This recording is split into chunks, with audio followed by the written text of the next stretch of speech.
I have really bad allergies today, so if I start tearing up, hello and welcome, or welcome back, perhaps, if you're returning to the channel. If you're new to the channel, hello, this is Yoshike. So I do have allergies, really bad allergies. It's fall. It's no longer summer, right? We're inside. We're inside, guys. Will we be back outside? Who's to say, really? Today's topic, I am going to be listing top 10 animes that I would recommend to somebody if they were to ask me to put them onto an anime. This is my list currently. Disclaimer, some of these in the list I haven't rewatched in a while. I do still recommend them. I have some guilty pleasures, I won't lie. I do have some cheesy, corny suggestions. Not in this list. This is probably the best list I could come up with, but you get what I'm saying? Do you know what I mean? Number 10 on the list, I would say, is Tokyo Ghoul. Honestly, I would like to rank it higher.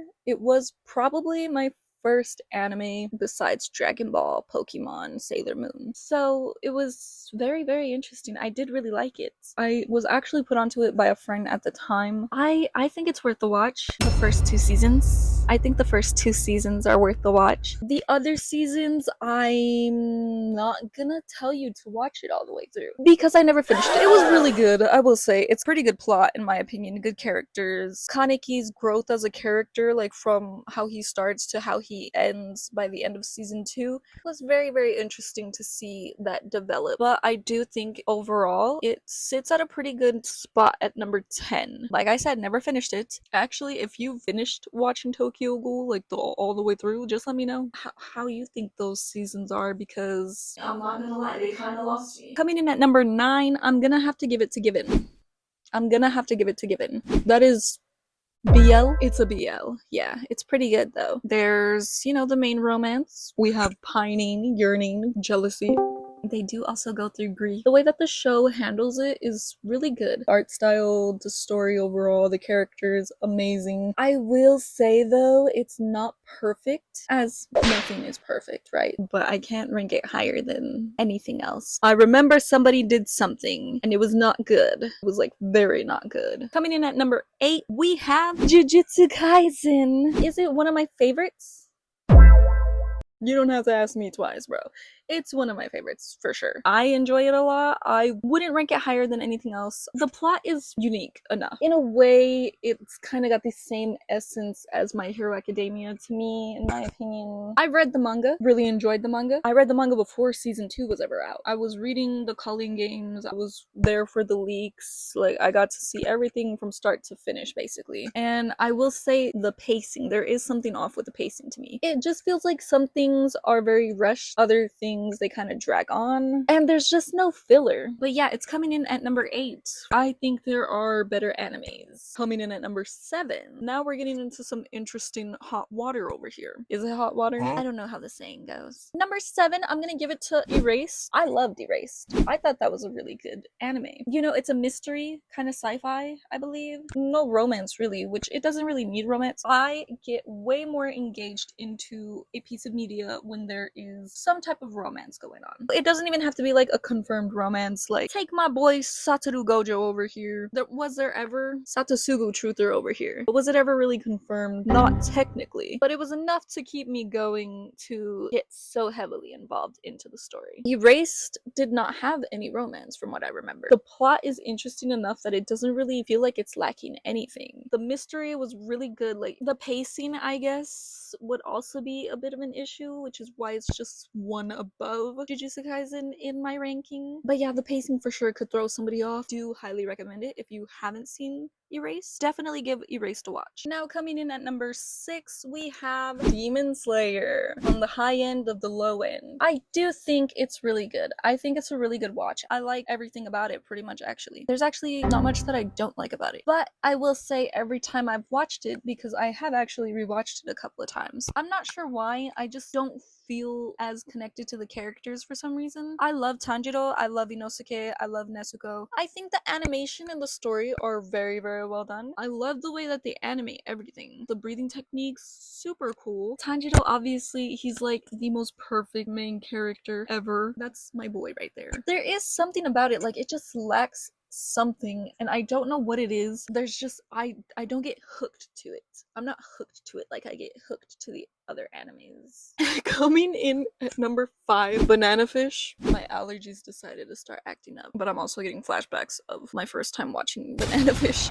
If I could go back and watch it for the first time all over again, I would. I would go back and watch it all over again. I'm not even kidding. Everything is so good about it. Now, why does it sit at number 5? Banana Fish made me cry really, really bad. Like, I was sobbing. They tricked me. I was like, okay, let me watch Banana Fish. Let's see what this show's all about, because everybody swears you're gonna cry at the end. The plot is really, really good. Like, the antagonists, genuinely unsettling. Genuinely. Creeps were making my skin crawl. The only downside to it, the ending. If you can't handle an ending that is not happy, do not watch Banana Fish. Or actually, watch Banana Fish and just stop before the last 8 minutes. Coming in at number 4, romance genre. You got me. I consider myself a very picky person when it comes to romance, but you know, sometimes I'm really not. Coming in at number 4, we have A Sign of Affection. A solid number 4. I'd love to rank it higher, but it's only 1 season. However, amazing visuals, amazing progression between the 2 leads. You know, it's kind of unique, I think. I never really see anything romance that has to deal with sign language. I've probably come across it a few times, right, in my life. I'm 23 right now. I'm pretty sure I stumbled across that trope at one point or another. The only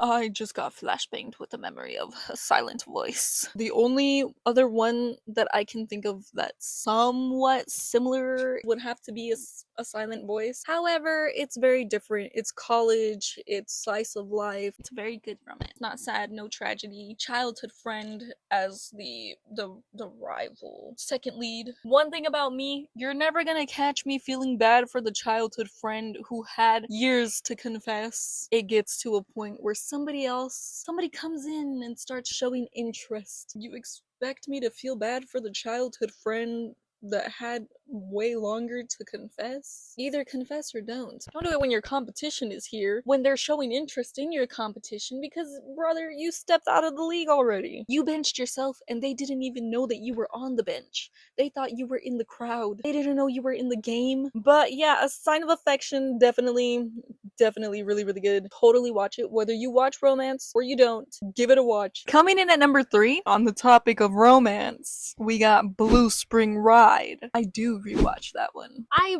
rewatch romance animes more than anything, because I feel like it's not enough to get just 1 season, so then I rewatch them. Blue Spring Ride, man, I remember the first time I watched that anime, like taking a that was such a time. It was quarantine, it was pandemic time. It literally changed my life. As a romance anime, it's peak. The visuals, amazing. Characters, relatable, not too unrealistic, nor are they annoying. Because oftentimes you will find leads that like make you kind of want to shake some sense into them. Again, it's only crime. 1 season. I say it changed my life because it really did. I watched 1 season and I needed more. What did I do? I found the manga. Not enough. Not enough. What do I do after that? Give me every single romance anime recommendation you can think of. I started going down a rabbit hole. Is that why I give it top 3 spot? Not for nostalgia. Just because I do really think it's one of the best romance animes out there. I think it's hard to beat something like Blue Spring Ride. Ko Mabuchi, that's my boy right there. My first anime crush. I'm lying. He was my first romance anime crush. My first anime crush was actually Kaneki from Tokyo Ghoul. Once he went crazy and got traumatized, I was like, whoa, he looks amazing. He looks so cool. He's literally dying and traumatized, but he looks amazing with that full head of white hair and that crazy look in his eyes. So yeah, the scale kind of tips, you know. Blue Spring Ride, 100% recommend that watch to anybody any day. It is the same voice actor that voices Eren Yeager. So that might make you want to watch it. Who knows? If you like that voice. Coming in strong at number 2,